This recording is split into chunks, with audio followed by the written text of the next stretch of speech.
on the first segment of the show. Tell them how we're going. We take it nice, we take it cool, we take it roots, we take What? it reggae, we What? take it culture, and then at the end of the show we have a live performance clip. And yeah, it's a special show, as it always is. Always. The world boss is free, so the show today is really going to be themed around the superstar, mostly in the dancehall segment. Yeah. But in the first segment, we talk about other legends who have had a similar fate as Vibes Cartel. Yeah, because by the looks of it, he's not the only one who's, Oh, no, you he's know, not.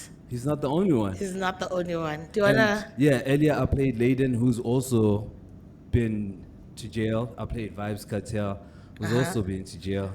So Oh, the you first played a segment- Layden song. Yes. Yeah, the second one, yeah? Man, I pay Yeah, attention. yeah, that was Layden, yes. Yeah. Okay. Yes.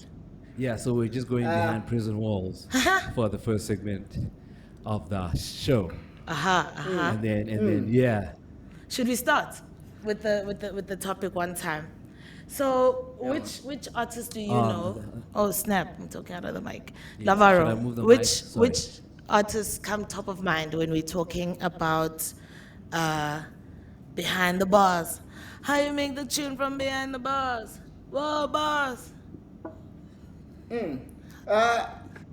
Look, in the reggae scene, the first one that pops to mind firstly is one of the first dancehall songs that I heard was like, I'll never go to jail again. No, not go to jail again. So busy, yeah, was busy. Busy. And these cocaine and these cocaine issues in the US. Yeah, man, been through a lot. Yeah, man. He has been through a Busy lot. Should we pops to talk mind. about Busy first? Yeah, what happened? What happened? I'll be So, happy to. what's your understanding of the story, Calvin? And I'll read up on it after you. It had to do with cocaine possession, right? Then he pleaded guilty in relation to that cocaine possession, but he ran away. So I think he ran from the US. He ran and went back to Jamaica and had to get extradited. Back to which the is a US. whole extradition is a complex process. My legal knowledge serves anything. It's a complex process. So to go through that, it's like you know that thing that used to happen when you were kids and you were mischievous somewhere. Maybe you go to the mall, then your mom is like, "I'm gonna beat you up when you go home." You know it's inevitable that you're gonna get a beating. Yes. That's what You're gonna get your extradition is like. punishment. You're like, they're gonna get allowed to take you, but you're just waiting. So yeah, that's what happened. Then I think he went to jail and was like, nah, not anymore. You know, I that's what saw in this happened to the man. article that he was going by different names in the US. Busy. Busy. Boom. Yeah. Let me read this article. Yeah. Let's hear this. So let me start from here. So it says the artist. Ooh, sorry. Things are falling apart in the studio. But it says the artist was arrested at the Norman Manley International Airport in Jamaica in May. And this was which year? 2012. In May 2012, on an extradition warrant from the US authorities. He declined to contest the extradition to the country which he fled 10 years ago while awaiting sentencing for drug-related charges. Busy Signal was extradited from the US on the 20th of June after his legal team, they named them there, argued that he could only be charged with absconding bail as outlined on the extradition. I want to find the place where it's talking about his names. Yeah, but anyway, that Why was did I call Busy himself Signal. Busy I can't Signal? find it now. Why He can't was I read? busy. He was busy, but what are they doing? Is Jamaica that hectic, guys, with the drug trade and the guns and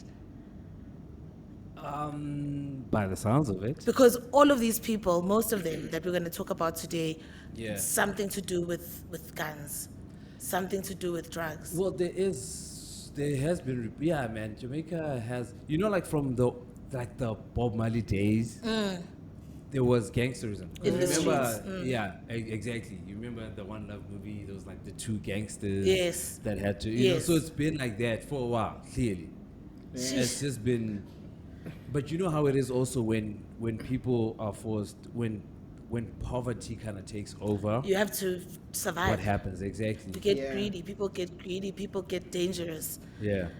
Okay, so that was Busy Signal in 2012. I think it was released in 2018 or something like that. But he was in the States. He was in the States and then he Yeah. got back and he did really well. Another notable one is Buju Banton. Buju Banton was. Yeah. Remember when that was a big. What's your understanding about the Buju Banton one? Because it's also a bit That's cocaine controversial. linked If too. you are Like, a- what's with the Rastas and cocaine?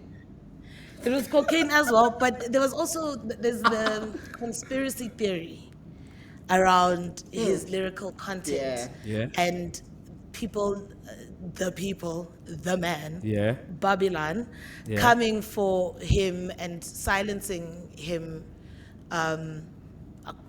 But With isn't the that the case with most of them, What was where they're getting too big and Busy Signal? Was he Okay, controversial? maybe- He wasn't controversial. Okay, but I know like for Vibes Cartel there was also this thing. There's that- the same that he's too conspiracy. influential and what. Yeah. Yeah. So do you think they I'll, did it? I'll just chime in. I'll just chime in as a lawyer on this one. Unfortunately, Yes. we must stop hiding behind these conspiracy theories. There's gotta be something that people come to you with. If people want to come, like if people are coming for you, right? They're not just gonna come for you out of the wind. You've gotta give them something to work with, right? Yeah. Something. Yeah, it's not random. Like Abu Buju, there were gun charges involved there. Like, when now you're an artist, what are you doing with a gun? Huh? But yeah, Right. How long was Buju in for? So Buju, 10 years, let I me think. just read. Yeah, let me read about him. So he's Yeah. a multi-award-winning, record-breaking reggae hero known as the Gargamel, a name he acquired at the age of 12 as a child. In the same year, he rose to fame. The lyrics of Boom Bye Bye, a song he recorded almost 6 years prior, all but ended his career. Far from his musical counterparts on this list, Buju Banton received immense success in '93 with his song Murderer, which denounced gun violence and behavior of, those kinds of vibes. The release of the song was so influential, it sparked a change in the type of lyrical content that was played at some clubs and dancehall spaces. You wanted to know how long he was in jail for? Yeah, does it say? 2 years after being charged, Buju was found guilty of cocaine trafficking and sentenced to 10 years and 1 month in prison. He served his sentence, they name it there, and he came out and did the long walk to freedom. Cocaine again. cocaine. To my understanding with Buju, the cocaine was, I think they said it was intent to distribute. I think that's me. So, to my understanding of such a charge, it's like when they catch you in the act of trying to buy cocaine, and it's probably substantial amounts. amounts. So it's substantial amounts where they're like, you don't just want to take this one by Yeah, yourself. this isn't for the tour.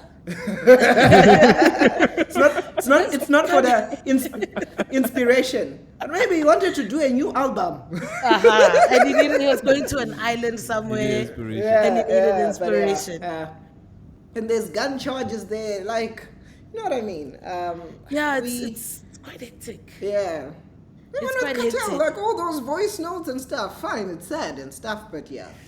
Man. Yeah, we'll get to Cartel. We'll get to Sorry, Cartel. I know. Yeah. Welcome to the first segment of the show, everyone. We're still listening to some roots rock reggae music. We are talking about reggae stars that have been behind bars. Let me play a tuna too. Let's go. It's